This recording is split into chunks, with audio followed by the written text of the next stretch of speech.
आपके साथ प्रीति रघुनंदन। आज के वक्त की सबसे बड़ी जरूरत क्या है? सबसे बड़ी जरूरत इस वक्त की है कि आप मास्क जरूर लगाएं और इसी के लिए न्यूज़ 18 इंडिया कैंपेन भी चला रहा है। हैशटैग मास्क पहनो इंडिया। आप सभी से मेरी गुजारिश है कि आप मास्क जरूर पहने और तब तो जरूर पहने जब आप किसी काम से घर से बाहर निकल रहे हैं, क्योंकि सावधानी ही इस वक्त सबसे बड़ा बचाव है। और इसी के साथ आइए आज खबरों की शुरुआत हम करते हैं। बड़ी खबर आ रही है पश्चिम बंगाल से, जहां बीजेपी नेता मुकुल रॉय अपने बेटे शुभ्रांशु के साथ कोलकाता में तृणमूल भवन पहुंचे हैं। मुख्यमंत्री ममता बनर्जी भी तृणमूल भवन पहुंच चुकी हैं और ये तस्वीरें उसी वक्त की कोलकाता की, जहां पर जानकारी आ रही है कि आगे मुकुल रॉय क्या करने वाले हैं, इसकी एक बड़ी तस्वीर खिंचने वाली है। क्या होगा वहां पर, इस पूरी घटना के मायने क्या है और आगे कोलकाता में किस तरह की सियासत बदलने वाली है, इन तमाम पहलुओं पर, इन तमाम सवालों पर हमारी निगाह रहेगी। लेकिन बड़ी खबर इन तस्वीरों के जरिए अभी यही आ रही है, वो ये कि पश्चिम बंगाल में बीजेपी नेता मुकुल रॉय अपने बेटे शुभ्रांशु के साथ कोलकाता में तृणमूल भवन पहुंच चुके हैं और ममता बनर्जी भी पहुंची हैं। और इसके बाद अब देखिए कि किस तरह से बंगाल की सियासत करवट बदलती है।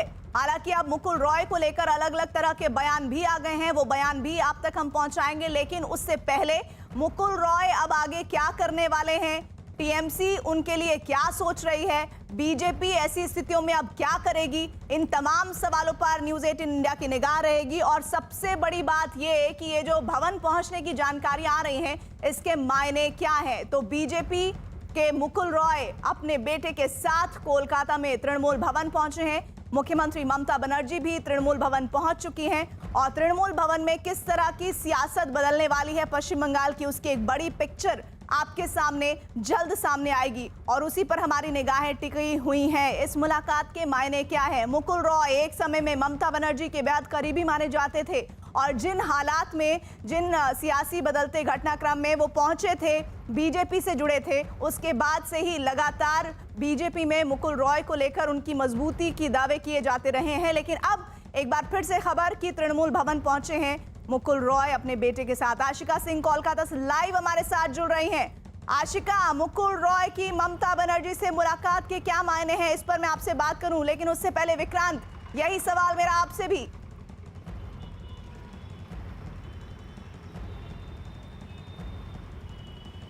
साफ हो गया है मुकुल रॉय जिस तरीके से तृणमूल भवन पहुंचे हैं, मुख्यमंत्री ममता बनर्जी से मुलाकात कर रहे हैं, तो अब ये तो साफ है कि वो अपनी घर वापसी कर रहे हैं। लेकिन अब सवाल उससे आगे का है, क्या मुकुल रॉय, क्योंकि मुकुल रॉय एक प्रभावशाली नेता थे, जब वो टीएमसी छोड़ करके बीजेपी में गए थे तो उनके कई नेताओं के बीजेपी में जाने में मुकुल रॉय की एक बड़ी भूमिका थी। तो क्या अब उनके साथ बाकी के नेता भी घर वापसी की राह देख रहे हैं? क्या ऐसी भी कोई कोशिश मुकुल रॉय की तरफ से की जाएगी? अब यही खबर देखने वाली है जिस पर सबकी निगाहें होनी चाहिए, क्योंकि मुकुल रॉय की घर वापसी अब ये तो केवल एक औपचारिकता रह गई है। जैसे ही वो तृणमूल भवन में गए थे उसके बाद लगभग ये साफ हो गया था कि ममता बनर्जी के साथ दोबारा जाना चाहते हैं, अपने बेटे के साथ वो वहां पर पहुंचे थे।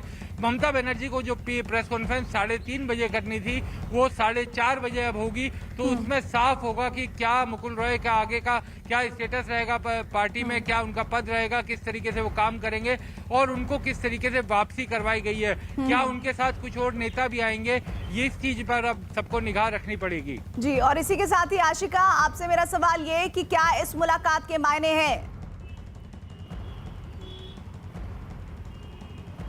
देखिए, इस मुलाकात के मायने बहुत ही बड़ा ये एक संदेश है, कहीं ना कहीं ये झटका बीजेपी के लिए है। आने वाले दिनों में ये देखना होगा कि कहीं ऐसा तो नहीं है कि ये शुरुआत है और इसके बाद झड़ी लग जाती है, जैसा कि चुनाव के दौरान देखने को मिला था कि होड़ लग गई थी टीएमसी छोड़ करके बीजेपी में शामिल होने वाले नेताओं की। तो मुकुल रॉय शुरुआत कर रहे हैं, लेकिन क्या इसके बाद और भी नेता हैं जो बागी स्वर में नजर आए हैं वो भी शामिल होते हैं टीएमसी में? क्या उनके लिए ये रास्ता खुल जाता है? ये देखने की बात है, कहीं बीजेपी को और ज्यादा झटके इसके बाद ना लगे। हालांकि मुकुल रॉय जिन्होंने लोकसभा में अहम भूमिका निभाई थी, लेकिन विधानसभा में बहुत ज्यादा तरजीह ना दिए जाने से नाराज थे।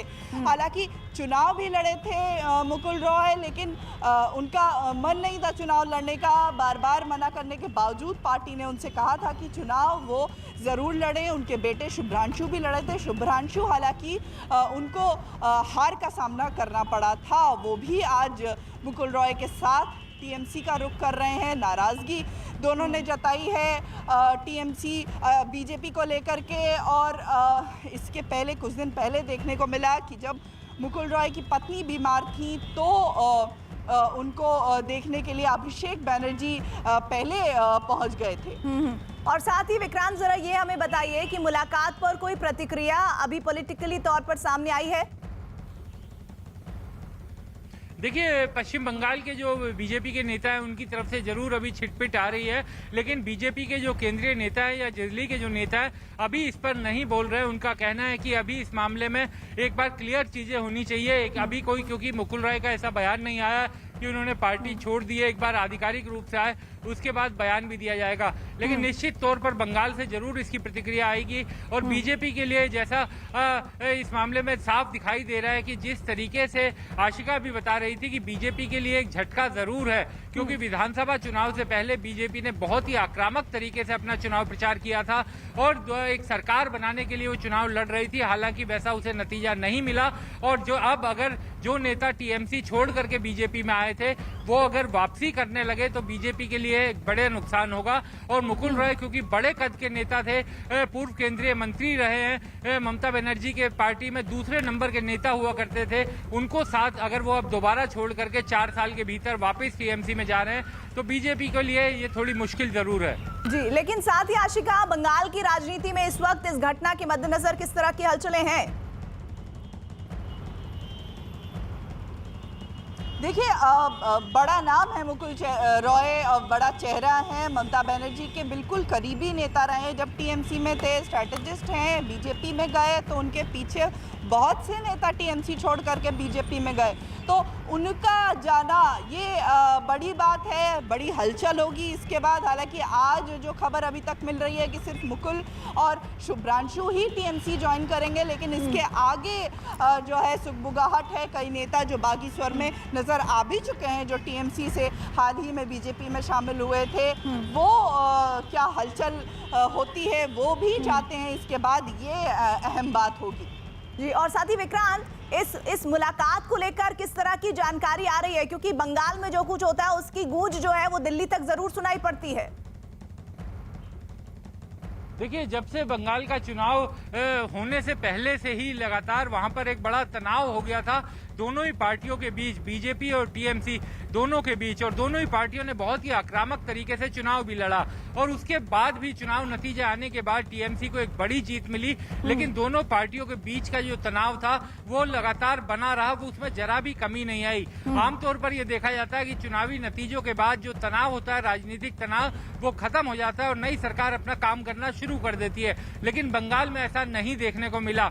और अब चूंकि जिस तरीके से चुनाव से पहले नेताओं का जाना शुरू हुआ था टीएमसी से बीजेपी की तरफ, अब मुकुल रॉय एक बड़ा नाम है और अगर वो वापस अपनी घर वापसी करते हैं, जैसा कहा जा रहा है ममता बनर्जी से मुलाकात के बाद वो घर वापसी करेंगे, तो अगर वो घर वापसी करते हैं तो कई ऐसे नेता हैं जो टीएमसी छोड़ करके बीजेपी में गए थे, लेकिन चुनाव हारने के बाद उनके पास राजनीतिक रूप से कुछ खास नहीं बचा, तो क्या वो लोग वापसी करेंगे? इन सब चीजों पर नजर रखी जाएगी। हालांकि एक बात ये साफ टीएमसी की तरफ से भी कहा जा रही है कि हर नेता को वो ऐसे ही पार्टी में वापस नहीं लेंगे, उसके क्रेडेंशियल्स देखे जाएंगे और ये भी तय किया जाएगा कि वो टीएमसी के कितने काम का है। तो यानी घर वापसी भी उतनी आसान नहीं होगी, उस पर भी किसी तरह के चेक एंड मेट्स रहेंगे। आशिका, हमने देखा है नतीजों के बाद से ही लगातार कुछ ना कुछ हलचल जरूर बंगाल में